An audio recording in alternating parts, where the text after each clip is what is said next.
Hello everyone, welcome back to my YouTube channel. आज और एक वीडियो में लेके आया हूँ आप लोगों के लिए। और इस वीडियो में हम लोग बात करेंगे प्रो सेक्शन से ऑल्टरनेटिव इंग्लिश के इंपॉर्टेंट आरटीसी। तो कौन से चैप्टर्स से कैसा टाइप का आरटीसी आने वाला है, मैं वही डिस्कस करने वाला हूँ इस वीडियो में।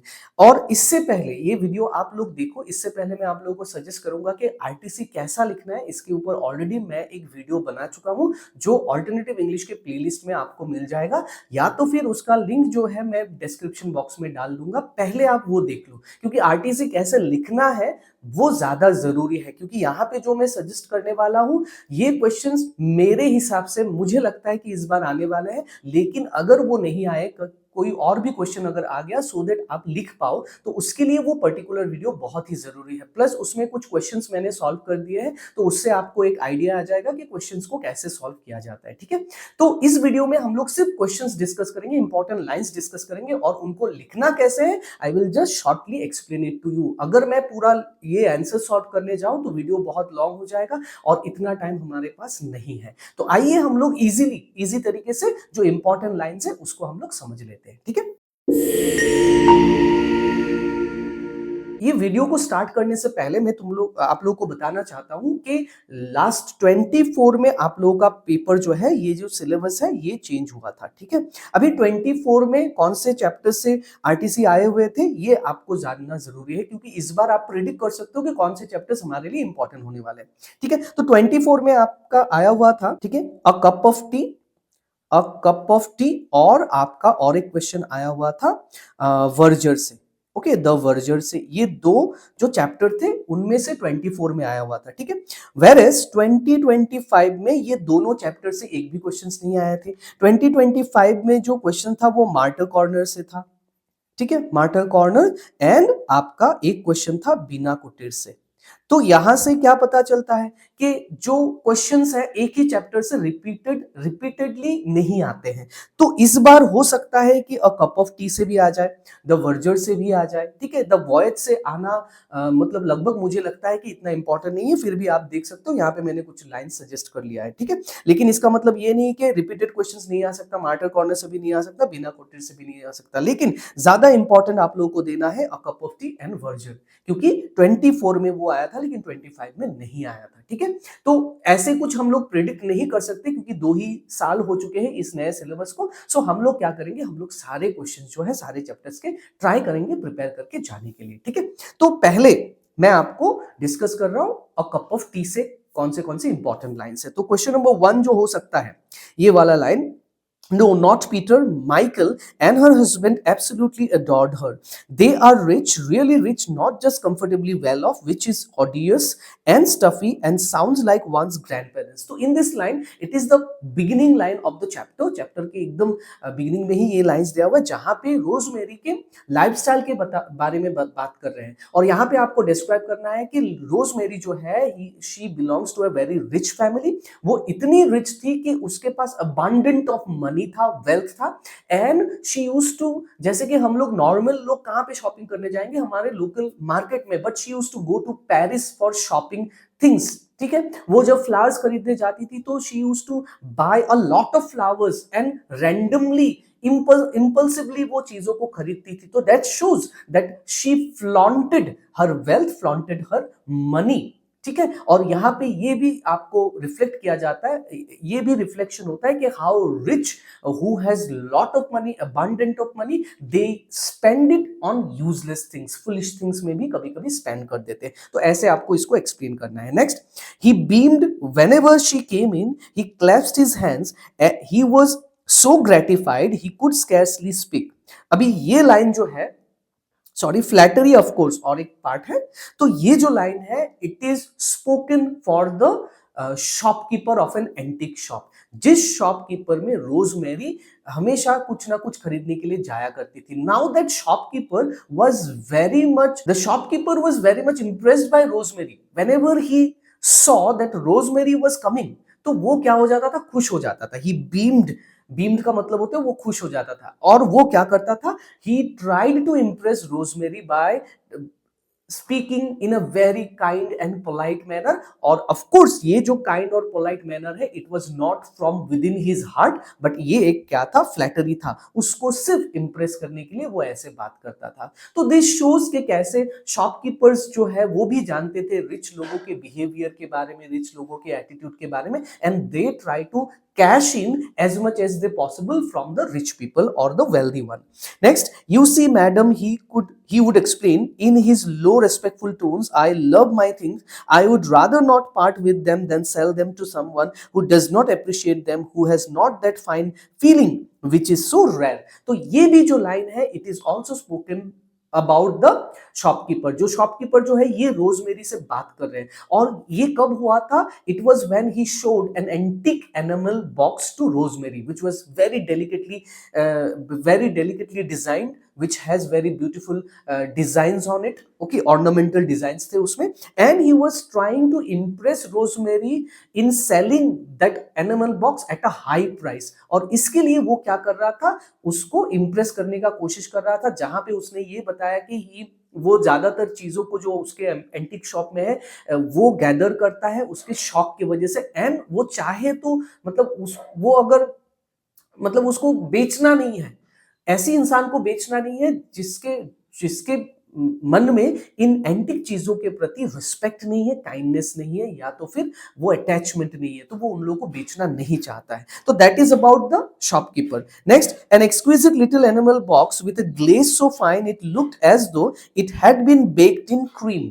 On the lid, a minute creature stood under a flowery tree, and a more minute creature still had her arms round his neck।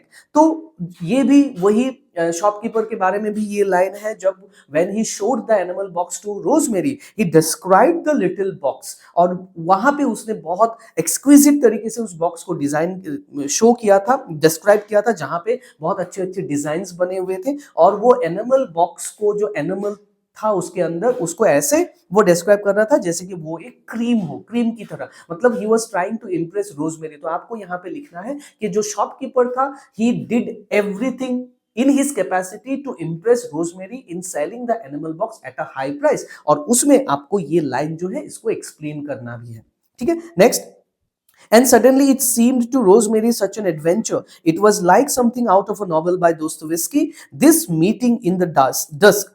Supposing she took the girl home, supposing she did do one of those things she was always reading about or seeing on the stage, what would happen? तो ये जो line है, it was written after Rosemary met by a very young and poor girl, Miss Smith, sorry। तो miss Smith से जब मिली तब ये rosemary के दिमाग में आता है कि ये जो लड़की है, it was like the girls that she read in the novels, जो नॉवेल्स में वो पढ़ती थी उस लड़कियों की तरह है।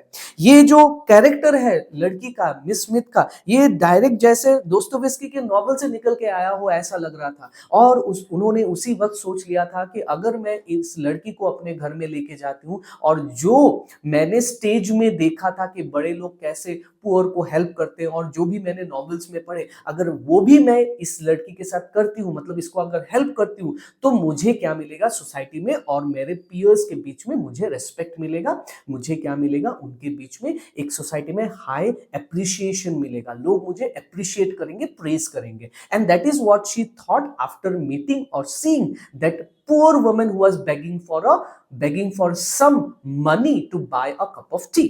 Next, she plied the poor little creature with everything, all the sandwiches, all the bread and butter, and every time her cup was empty, she filled it with tea, cream and sugar। तो ये जो line है, it was written when Rosemary took the girl into her house, ठीक है। इससे पहले आपको लिखना है कि she met the girl just outside that antique shop, okay, just outside of a shop, और उसके बाद ये लड़की जो है she was begging for some money to buy a cup of tea, and इसको अपॉर्चुनिटी की तरह रोजमेरी ने देखा और उनको घर में लेके गई, और उनको क्या किया, उन्होंने ट्राई किया कि सारा चीजें वो खिला दे। तो she provided her with everything, खाने के जितने भी चीजें हैं वो सारा चीजें उसको प्रोवाइड कर दिया था उसने, ठीक है। तो आपको ये पूरा एक्सप्लेन करना है, और इसमें क्या झलकता है कि जो रिच लोग हैं they pretend to be good, they show that they appear good, but actually from inside they are just doing it in order to show off करने के लिए ये सब काम करते हैं. Next, good Lord, Philip stuck a match, she is absolutely lovely, look again my child, I was bowled over when I came into your room just now. तो ये लाइन बोला गया है, ये लाइन लिखा गया है जब फिलिप जो है मिस स्मिथ को पहली बार अपने वाइफ के बेडरूम में, अपने बेडरूम में देखती है अपने वाइफ के साथ बैठी हुई. अभी पहले तो फिलिप जो है ऑब्जेक्ट करता है कि इस क्लास के, इस स्टैंडर्ड के लड़की को तुम ऐसे घर के अंदर नहीं ला सकते, किसी भी स्ट्रेंजर को नहीं ला सकते. But when he notice that rosemary को वो इंप्रेस नहीं कर पा रहा है कि इस लड़की को वो निकाल दे, तो उन्होंने क्या किया, एक ट्रिक यूज किया. He started to praise that girl, Miss Smith को प्रेज करना उसने चालू कर दिया. ठीक है, नाउ इससे क्या होता है, रोजमेरी के मन में एक जेलसी आता है, और जो फिलिप चाहता था कि रोजमेरी इस लड़की को निकाल दे, इस लड़की को हेल्प ना करे, और वही चीज जेलेसी के थ्रू वो लाना चाहता था. And it actually happened at the end of the story कि रोजमेरी जो है after hearing this word bowled over, वो क्या करती है, मिस मैरी को, जिसको हेल्प करने के लिए वो लेके आई थी, उसको $3 उसके हाथ में थमा के she just throw her off, बाहर उसको निकाल देती है. तो ये शो करता है हिपोक्रेसी, ये शो करता है superficiality of the rich people. Rich people कैसे सुपरफिशियल होते हैं, उनका जो अच्छाई होता है वो दिखावे के लिए होता है, इट इज नॉट रियल. तो ये बात यहां से रिफ्लेक्ट होता है. तो these are the questions, these are the lines from a cup of tea. Next we have the voyage. Okay, voyage से इतना इंपॉर्टेंट नहीं है, रेफरेंस टू द क्वेश्चंस मुझे नहीं लगता कि आ सकता, but you can never know कि एग्जामिनर कहीं से भी कुछ भी क्वेश्चंस दे सकते हैं. ठीक है, तो क्वेश्चन नंबर 1 क्या आ सकता है, it was a time when a large number of those who went to America never came back, because of that the rich would often get their sons married before sending them to America. But for the folks like us, the first thought was always about getting a job after returning to our country.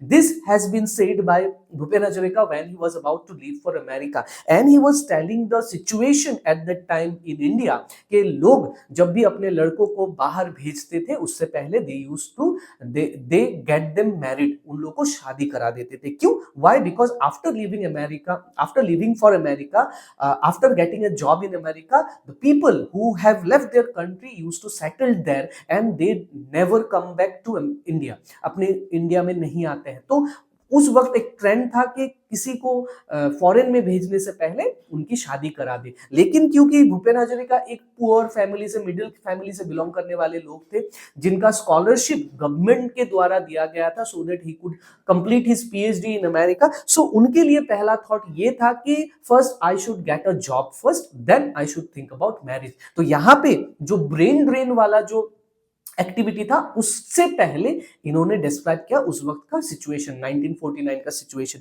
It was in the year 1949. तो ये आप याद रखना, you should write this year in your answer. Okay, next उसका ही पीछे ठीक right after this line एक line Bhupen Hazarika ने यूज किया था. It was around the time that the problem of brain drain surface. तो ब्रेन ड्रेन क्या होता है, जब हमारे कंट्री के ब्रिलियंट माइंड्स जो है वो बाहर चले जाते हैं and they settled outside the country, foreign country, because they do not gate ample opportunity in the own country. Okay, तो अपने देश में जब उन लोगों को अपॉर्चुनिटी नहीं मिलते तो वो लोग बाहर चले जाते थे. और ये ब्रेन ड्रेन का कॉन्सेप्ट जो था ये 1949 में स्टार्ट हुआ था, और उसी वक्त भूपेन हजारिका भी जो थे वो अमेरिका गए हुए थे. तो उस टाइम के जो सिनेरियो था उसके बारे में यहाँ पे वो बात कर रहे हैं. It was quite natural to feel a strong urge to learn about the happenings in the valleys and hills of Assam when my eyes fell on the Assam Tribune. तो जब Bhupen Hazarika was travelling on a plane to Sri Lanka, ठीक है, तो उन्होंने अचानक during his flight he noticed Assam Tribune, the newspaper from Assam. Okay, और तभी उनके दिमाग में ये आया कि उस न्यूज़पेपर को देखते ही कि असम में क्या चल रहा है इस वक्त, तो उनके मन में एक अर्ज क्रिएट हुआ कि मुझे जानना है कि मेरे देश में, जिस देश को मैं पीछे छोड़ के आया, उसमें क्या चल रहा है. तो यहाँ पे डिस्क्राइब कर रहे हैं कि उनका फीलिंग्स असम के प्रति, अपने मदरलैंड के प्रति कैसा था. While going to a different country he was still remembering, he was still recalling the moments that he spent in Assam. Assam के बारे में वो याद कर रहे थे. Next question number 4. As soon as one moves out of India's boundary, the tendency arises to love all of India as one loves Assam. और ये बात है जब उनको रियलाइज हुआ अपने इंडियननेस के बारे में, अपने नेशनलिटी के बारे में, जब उनको रियलाइज हुआ। पहले जब वो असम से कलकत्ता जा रहे थे तो he was reminiscing, he was recalling about Assam. जब वो इंडिया से बाहर जा रहे थे टुवर्ड्स कोलंबो, तो तब उनको असम के बारे में सिर्फ नहीं, अपने पूरे देश के बारे में याद आ रहा था। And that actually kindled the nationalism in his mind, the kindled the identity of his nationalism, के वो एक इंडियन है पहले, उसके बाद एसमिस है। तो पूरा सिर्फ असम के बारे में नहीं, वो अभी पूरे इंडिया के बारे में सोच रहे थे। तो ये बहुत इंपॉर्टेंट लाइन होने वाला है इस चैप्टर से, आप लोग ध्यान देना। Next, there was the city of Colombo, Lanka the beautiful damsel was soaking up the sun after her bath in the Indian Ocean with her green locks of hair spread free. तो ये जो डिस्क्रिप्शन है, ये डिस्क्रिप्शन भूपेन हजारिका ने तब दिया था when he was on flight to Colombo, Sri Lanka जब जा रहे थे। एंड इंडियन ओशन के ऊपर जो जब भी वो प्लेन था, and from his window he could see the little island of Sri Lanka, and उस आइलैंड को उन्होंने डिस्क्राइब किया, कंपेयर किया था एक ब्यूटीफुल डैमसेल के था। डैमसेल मतलब होता है एक फीमेल, एक लड़की, एक गर्ल जिसका मैरिज नहीं हुआ अभी तक, ठीक है। तो उसके साथ उन्होंने इसको कंपेयर किया था। Reaching Colombo, I found Lanka to have become an Anglo-Ceylonese maiden। ये भी बहुत इंपॉर्टेंट होने वाला है, आप याद रखना इस चैप्टर से, कि जब वो श्रीलंका में पहुंचते हैं तो श्रीलंका में ये उनको दिखाई देता है कि श्रीलंका जो है it was completely change, it has turned into Anglo Ceylonese. Anglo Ceylonese मतलब जो इंग्लैंड का जो इंपैक्ट था, वेस्टर्नाइजेशन का जो इंपैक्ट था, it was quite visible in Sri Lanka and Sri Lankan way of living, ठीक है। जैसे कि शॉपकीपर्स हो गए, वहां पे लोगों का जो म्यूजिक का टेस्ट था वो मतलब it was more towards English songs. Then जो हाउस का डिस्क्रिप्शन उन्होंने दिया था श्रीलंका में, वो भी रिफ्लेक्ट करता है कि कैसे वो लोग वेस्टर्नाइज, मतलब इन्फ्लुएंस उनके ऊपर ज्यादा था। And at this moment he was also remembering about Shillong, जो कि शिलोंग में भी दिखता है।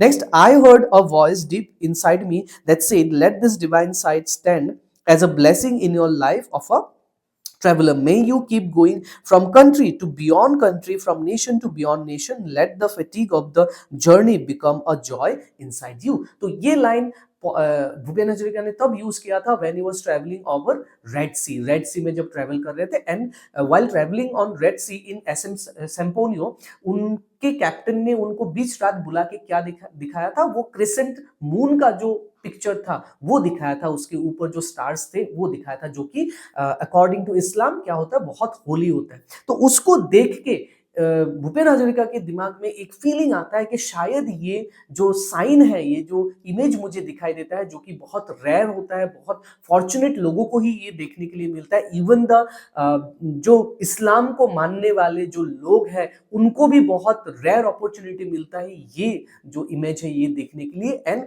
He has got that opportunity, तो उन्होंने इसको एज ए ब्लेसिंग समझा कि मेरे जर्नी में ये एक ब्लेसिंग की तरह काम करेगा। इट इज अ साइन कि मेरा जर्नी जो है it is going to be very successful, और ये शायद मुझे क्या कर रहा है, ब्लेस कर रहा है। तो ही thought about the image like that. Okay, so that is all about the voyage. Okay, अभी चलते हैं हम लोग नेक्स्ट जो हमारा चैप्टर है, द वर्जर। वर्जर में से बहुत सारे इंपॉर्टेंट क्वेश्चंस ऑलरेडी आ चुके हैं एग्जाम में, एक बार आ चुका है, मैंने ऑलरेडी आप लोगों को बोला है। फिर भी there are multiple lines which can be very useful for your examination. तो क्वेश्चन नंबर 1 जो है, he kept his new one his folds as full and stiff as though it were made not of alpaca but of perennial bronze. तो यहाँ पे उन्होंने क्या बोला है, देखो। तो यहाँ पे जो वर्जर है, it is the lines has been taken from the beginning paragraph of the chapter. यहाँ पे बात हो रहा है वर्जर के गाउन के बारे में। जो भी वर्जर का गाउन था लास्ट 16 ईयर से वो बहुत संभाल के रखते थे, और वो खुद उसको प्रेस करते थे, आयरन करते थे। अपने गाउन को वो dignified symbol of his office मानते थे, ठीक है। और ये जो गाउन है कि जो फोल्ड्स है, इस फोल्ड्स को वो ऐसे संभाल के रखते थे जैसे कि वो एल्पेका से नहीं, कोई पेरिनियल ब्रॉन्ज से बना हो, जैसे कि ब्रॉन्ज का हो, उसका फोल्ड इतना स्टिफ था, इतना अच्छे से उन्होंने संभाल के रखा था। तो it is the description of the gown जो वर्जर पहनता था। Next, he wore it with complacence for it was the dignified symbol of his office, and without it when he took it off to go home he had the disconcerting sensation of being somewhat insufficiently clad.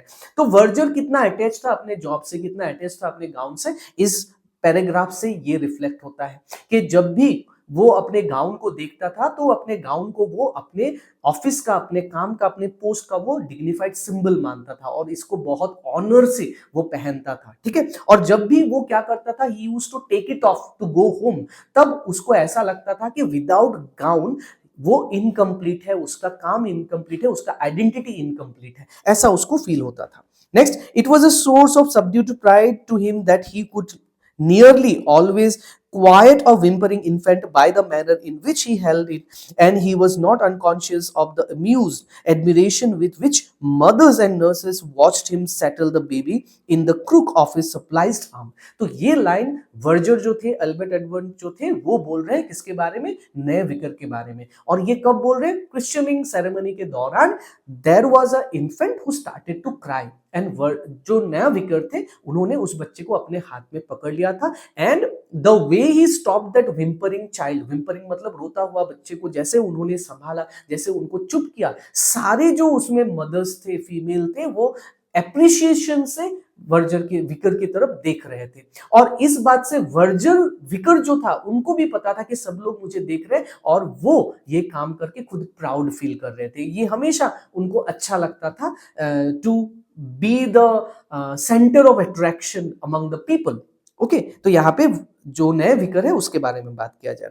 Next, he has been nagging them, he has said the verger to himself, he has joked them into doing something but they don't at all like it. Okay, तो ये जो line है ये वर्जर ने तब use किया था जब उनको विकर ने वेस्ट्री के अंदर बुलाया, and after entering into the vestry, when Verger noticed that there were already two church wardens present sitting there, okay, तो बैठे हुए थे, and they looked troubled, वो troubled दिख रहे थे, and at that moment a thought came into Verger's mind who did not like that new vicar very much. तो उनके दिमाग में ये थॉट आया कि जरूर ये नए विकर ने ही उनको नैग किया होगा, परेशान किया होगा, कुछ ऐसे करने के लिए, जॉकेट का मतलब होता है कुछ करने के लिए किसी को फोर्स करना, तो ऐसे कुछ करने के लिए फोर्स किया होगा जो वो लोग करना नहीं चाहते। उनके जो फेशियल एक्सप्रेशन थे, इनसे ये पता चलता है। Next, the last vicar knew that, sir, he replied. He said it did not make no difference. He always said there was a great deal too much education in the world for its taste. ये जो line है ये वर्जर ने तब use किया था when he was questioned for his illiteracy. Okay, जब उनकी इलिटरेसी के बारे में उनसे क्वेश्चन किया गया था, तब वर्जर ये वहां पे पॉइंट आउट करता है कि मैं बहुत सालों से क्या हूं, इलिटरेट हूं, और मेरे जो पुराने विकर थे वो भी ये बात जानते थे, और उन्होंने खुद ये बोला था कि already there are a lot of education in the world, world में ऑलरेडी बहुत सारे एजुकेशन है, हर किसी को एजुकेटेड होना जरूरी नहीं है, ऐसा वो पुराना वर्जर का मानना था, and it is what the पुराने विकर का मानना था, and it is what the verger told the new vicar. ठीक है, next, I went into service when I was 12, sir. The cook in the first place tried to teach me once, but I did not. It did not. I did not seem to have a knack for it. And then what with one thing or and another, I never seem to have a knack. Never seem to have the time. तो ये जो line है ये वर्जर ने तब बोला था when he was ultimately given some time to read and write. उसको एक अपॉर्चुनिटी दिया जाता है कि आपको एक पर्टिकुलर टाइम फ्रेम के अंदर आपको पढ़ाई करना है, रीड एंड राइट करना है, otherwise you have to lose the job. तब उन्होंने ये मेंशन किया कि जब मैं पहले 12 इयर्स का हुआ करता था, at that moment a cook tried to teach me, एक कुक जो थे वो मुझे पहले पढ़ाने का कोशिश उन्होंने किया था, but I did not seem to have a knack for it, पढ़ाई के प्रति मेरा इंटरेस्ट तब से था ही नहीं, और अगर मैं 12 ईयर के एज में ही कोई चीज अगर कर नहीं पाया, अब मैं क्योंकि बूढ़ा हो चुका हूं तो मैं अभी तो कर नहीं पाऊंगा। और उसके बाद जो है after that moment it did not seem to he did not seem to have time, he did not seem to have time to read, उनको मौका ही नहीं मिला, उनको टाइम ही नहीं मिला। तो यहाँ पे वो बात कर रहे हैं कि कैसे उन्होंने पढ़ाई नहीं की, कैसे उन्होंने उनको एक कुक ने पढ़ाने का कोशिश किया, लेकिन उनका इंटरेस्ट था ही नहीं पढ़ाई में, और उसके बाद उनको कभी मौका ही नहीं मिला, टाइम ही नहीं मिला पढ़ने के लिए। Question number 7. I am very sorry, sir. I am afraid it's no good. I am too old dog to learn new tricks. तो दोबारा से ये लाइन वर्जर तब बोलते हैं जब उनको फाइनल अल्टीमेटम दिया जाता है कि आप सीखो, otherwise you have to lose the job. तब वर्जर जो है वो ओपनली, फ्रैंकली विकर को बता देता है कि सॉरी सर, मैं ये काम नहीं कर सकता क्योंकि अभी मैं बूढ़ा हो चुका हूं, I am getting too old, और नए चीजें सीखने के लिए मैं अभी बहुत ज्यादा, मेरा क्या हो चुका है, एज हो चुका है। तो अभी तो मैं, मेरे लिए ये इम्पॉसिबल है to learn how to read and write at this moment, क्योंकि मेरा एज हो चुका है। जो काम मैं बचपन में नहीं कर पाया वो मैं इस एज में तो इम्पॉसिबल है मेरे लिए। तो वो ओपनली क्या कर देता है, इस जो अपॉर्चुनिटी उनको दिया गया कि आप इस गिवन टाइम के अंदर पढ़ के आओ, जो अल्टीमेटम उनको दिया गया उसको वो रिफ्यूज कर देता है, ठीक है। Next, the manager stared at him as though he were a prehistoric monster. This line has been written at the end of the chapter. जब जो वर्जर है वो बहुत रिच हो जाते हैं, अपने पैसे जमा करने के लिए बैंक जाते हैं, और उसी वक्त मैनेजर जो है, he called him into his office and advised him that he should invest those money which he has been depositing in their bank. It had been a lot of money, बहुत सारे पैसे उसके जमा हो गए थे, and now he should invest it into some gilt-edged stocks. तो ये सजेस्ट करने के बाद तब उन मैनेजर को पता चलता है कि ये जो वर्जर है, ये एल्बर्ट एडवर्ड फोरमैन जो है, इतना बड़ा सक्सेसफुल इंसान बन गया without even know how to read and write. उनको सिर्फ तब सिग्नेचर ही करना आता था, he can not even read and write, वो लिख या पढ़ नहीं पाते हैं। तो एंड आफ्टर हियरिंग दिस, तो मैनेजर जो है वो सरप्राइज हो जाता है और उनकी तरफ ऐसे देखता है जैसे कि वो कोई प्री हिस्टोरिक मॉन्स्टर हो, पुराने जमाने के ऐतिहासिक कोई जीव हो या जंतु हो, ऐसे वो देख रहे थे उनके तरफ।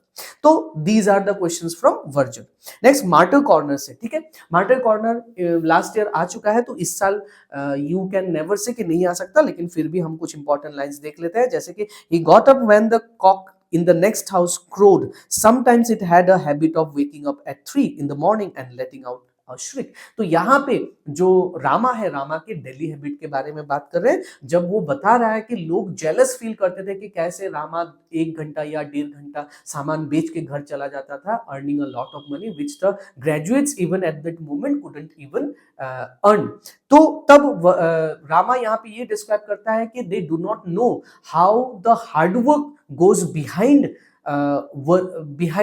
all these things, कैसे यहाँ पे काम चला जाता है। तो eight this moment he describes कि कैसे वो सुबह 4 बजे उठ जाता है, या जब भी वो कॉक जो है उसके नेबर के घर में वो क्रो करता है तभी वो उठ जाता है, अपने काम में वो लग जाता है, ठीक है। तो यहाँ पे आपको उसके मॉर्निंग के रूटीन के बारे में लिखना है। Then a pretender to the throne, a young scraggy fellow sat on his spot until he arrived and did his business, but our friend did not let that bother him unduly. तो यहाँ पे बात किया जा रहा है कि जब रामा अपने स्पॉट में आता है, तो उसके आने से पहले उसी स्पॉट में एक दूसरा जो एक पतला सा लैंकी फेलो जो था, वो वहां पे आता था उसके जगह में बैठने के लिए, लेकिन रामा के आने के साथ साथ वो जो इंसान था वो वहां से चला जाता था, क्योंकि वो जगह जो था it was meant for Rama, वो रामा का ऑक्युपाई किया हुआ जगह था, और वो इंसान जो था, वो लड़का जो था, रामा के आने से पहले अपना बिजनेस वहां पे करता था। लेकिन रामा कभी उस इंसान से बॉदर हुआ ही नहीं, बिकॉज उसका जो टाइम था वो 8 से लेके 10 के बीच में था, and he was earning good money, जो वो किसी से वो परेशान होने वाला उसको कभी मतलब जरूरत ही नहीं हुआ ऐसे। Next, his customers liked him. They said in admiration, "Is there another place where you can get a coffee for 6 pice and 4 chapatis for an anna?" तो यहाँ पे बात कर रहे हैं रामा के कस्टमर्स के बारे में। रामा के पास बहुत सारे कस्टमर्स आते थे, क्यों आते थे? क्योंकि वो सारे कस्टमर्स जो थे, they used to like Rama a lot, क्योंकि रामा बहुत कम पैसे में बहुत ज्यादा चीजें वो बेचता था। वो एक कॉफी और 4 चपाटीज बेचता था विद एन आना। आना में आपको, एक आना में आपको इतना सारा चीज मिल जाएगा, plus they have the luxury to pick the item by themselves, inspect them और बाय देम। तो जो सारे कस्टमर्स थे उनको लग्जरी था कि वो अपने हिसाब से सारा जो सामान है उसको इंस्पेक्ट करके खरीद सके। So for all these things it made Rama very popular among his customers. उसके बाद a dozen hands hovered about it every minute because his customers were entitled to pick up, examine and accept their stuff after proper scrutiny। ये अभी जो मैंने describe किया almost उसके जैसा ही same है, वही लाइंस यहाँ पे लिखना है, और उसके बाद ये लाइंस एक्सप्लेन कर देना है कि रामा के कस्टमर्स जो थे उनको ये लग्जरी था कि वो अपने हिसाब से कोई भी सामान पिक कर सकते हैं, उसको इंस्पेक्ट करके फिर उसको खरीद सकते हैं। Next, his custom was drawn from the population swarming the pavement. अभी रामा का जो कस्टमर था, रामा का जो अर्निंग था, वो कहां से आता था? जो पेवमेंट्स में चलने वाले लोग होते हैं उस वक्त एट प्रेजेंट, जो आसपास के लोग होते हैं उनसे उनका अर्निंग जो है वो आता था। और इसमें boot polish boy, grass selling women, jutka drivers, उसके बाद आपका जो आर्म रेसलर्स है वो, उसके बाद जो अदर जो लोग हैं जो छोटे मोटे काम वहां पे करते थे, देन द सिनेमा गोअर्स, ये सारे उसके कस्टमर्स हुआ करते थे और जो कि उस वक्त वहां पे पेमेंट्स में मौजूद हुआ करते थे। तो here you have to describe about his customers, customers के बारे में डिस्क्राइब करना है। Next, all the coppers that the man and women of this part of the universe earn through the miscellaneous jobs ultimately came to him at the end of the day. यहाँ पे बात किया जा रहा है कि उस जगह में, उस एरिया में जितने भी लोग थे जो भी छोटे मोटे काम करते थे, जैसे कि बुट पॉलिश बॉय हो गया, जुटका ड्राइवर हो गया, ग्रास सेलिंग वुमन हो गया, या फिर वो ब्लाइंड बेगर हो गया जो बड़े बड़े रेस्टोरेंट के आगे क्या करता है, चिल्ला चिल्ला के भीख मांगता। तो ये सारे लोग जितने भी अपने मिसलेनियस वर्क है, छोटे मोटे काम है, वो करने के बाद जो भी पैसा वो लोग अर्न करते हैं, वो सारे पैसे लाके एट द एंड रामा के पास दे देते हैं। देने का मतलब ये है कि वो सारे पैसे अल्टीमेटली किसके पास आता था? रामा के पास आता था, क्योंकि वो लोग शाम को खाने के लिए रामा के शॉप में आते थे और अपने कमाए हुए सारे पैसे अल्टीमेटली किसको दे देते थे? रामा को दे देते थे। ठीक है। Next, how his customers survive his food, people build up a sort of immunity to such poisons with all that dust blowing on it and the gutter behind। तो यहाँ पे डिस्क्राइब किया जा रहा है कि जिस जगह में रामा बैठता था उसके पीछे एक गटर हुआ करता था, बट कैसे इतने सालों तक none of the customers complained anything about his food, कभी भी उसके फूड के बारे में किसी ने कंप्लेन नहीं किया।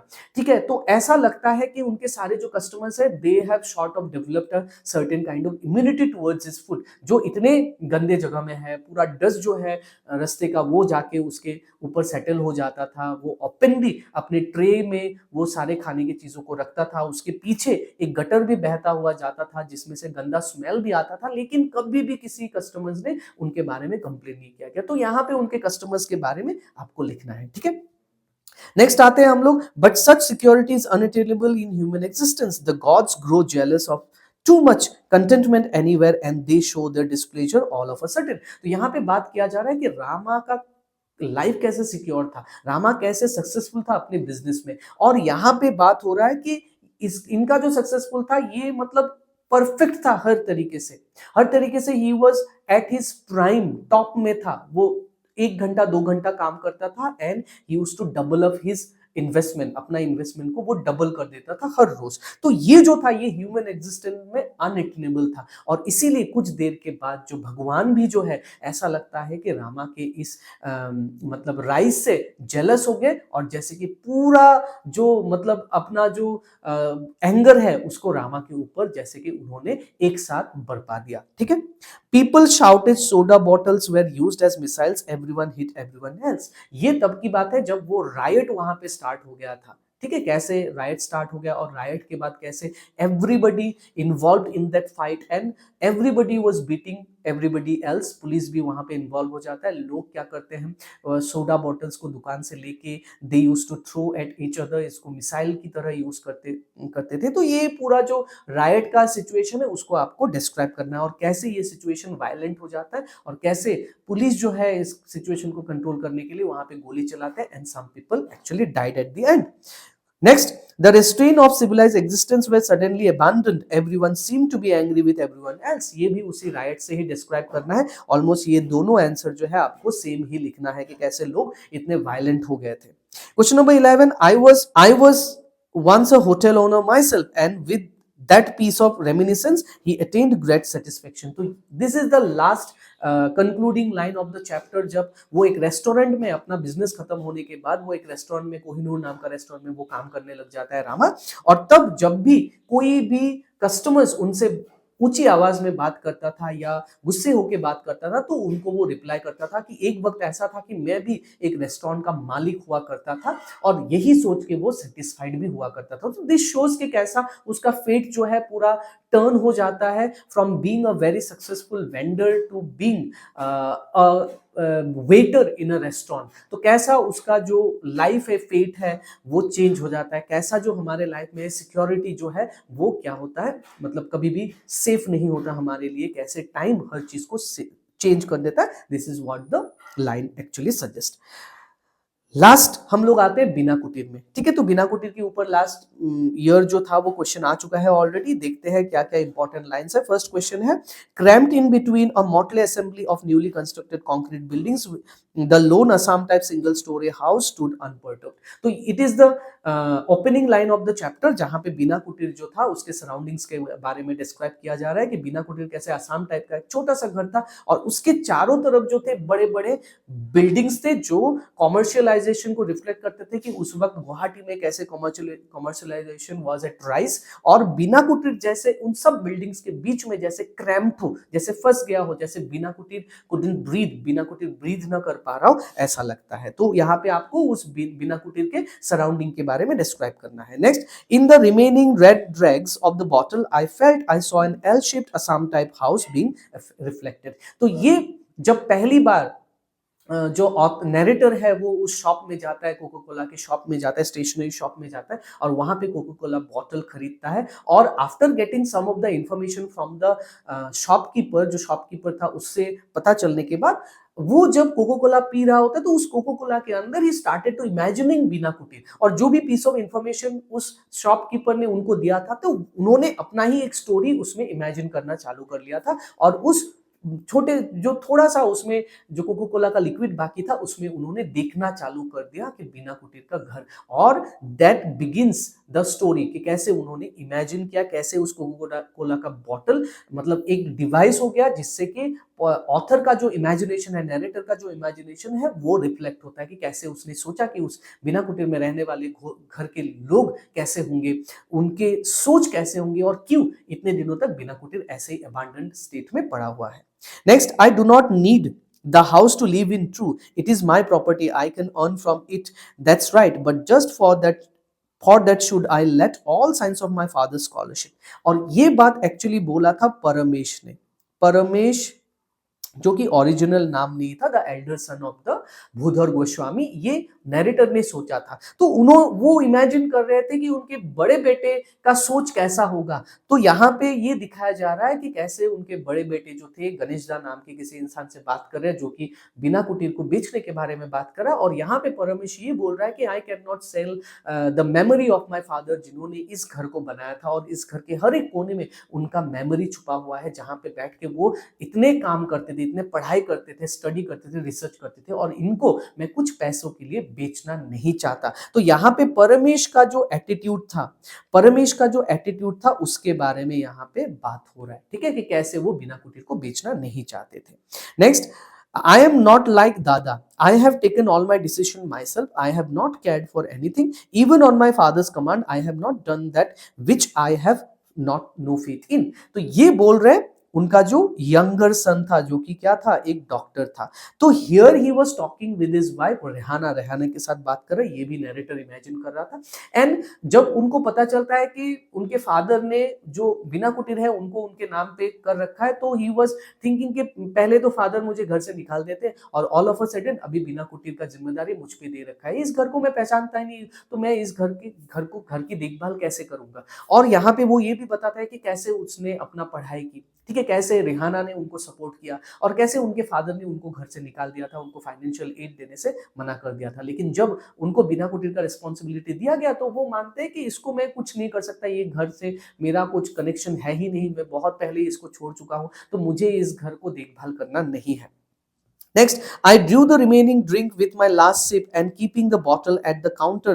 Answerless, I kept looking within its emptiness for a long time. ये आपका concluding line of the chapter है, जहां पे ऑथर को, नैरेटर को ये पता चलता है फ्रॉम द शॉपकीपर के जो वो इमेजिन कर रहे थे उनके घर के जो मेंबर्स के बारे में कि मेंबर्स शायद ऐसे सोच रहे होंगे, वो चेंज हो जाता है जब शॉपकीपर उनको ये इन्फॉर्म करता है कि दोनों भाई जो है they were in legal dispute regarding this house, उस घर को लेके वो लोग लीगल डिस्प्यूट में है and both of them were trying to encash money after after constructing a building और या तो फिर इसके जगह में कुछ और बना के, जैसे कि बड़ा भाई चाहता था कि इस बिल्डिंग की जगह में वो प्रेस बनाए, ठीक है, और वो पैसे इनकम करे। छोटा भाई चाहता है कि इसमें आरसीसी बिल्डिंग वो कन्वर्ट कर दे इसको तोड़ के, और नीचे जो है उसका एक क्लिनिक होगा और ऊपर के रूम जो है वो रेंट में दे देगा और वो पैसा इनकम करेगा। तो इन दोनों के बीच में एक टसल चल रहा है, एक फाइट चल रहा है, लीगल बैटल चल रहा है, और कब तक ये कोर्ट में चलेगा ये किसी को पता नहीं, जो कि एक्चुअली सच्चाई था। और ये शो करता है हिपोक्रेसी के बारे में, लोगों के